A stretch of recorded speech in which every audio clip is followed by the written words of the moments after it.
iOS এর পর এবার অ্যান্ড্রয়েড অপারেটিং সিস্টেমে গুগল ড্রাইভের হালনাগাদে সার্চে নতুন ফিল্টার সুবিধা যোগ করেছে গুগল। গত মাসে iOS এর গুগল ড্রাইভ অ্যাপের সার্চ বক্সে এ ফিল্টার যোগ করা হয়। অ্যান্ড্রয়েড পুলিশের এক প্রতিবেদনে এ তথ্য জানা গেছে।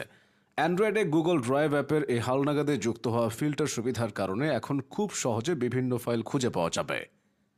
বিষয়, ব্যক্তি ও তারিখ ধরে এখন আগের তুলনায় সহজে অ্যান্ড্রয়েডের গুগল ড্রাইভ অ্যাপে তথ্য খুঁজে পাওয়া যাবে।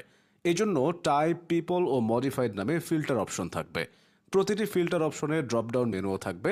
টাইপ ফিল্টারের ড্রপডাউনে documents, spreadsheets, presentation, forms, photos, PDFs, videos, shortcuts, folders প্রভৃতি অপশন থাকবে।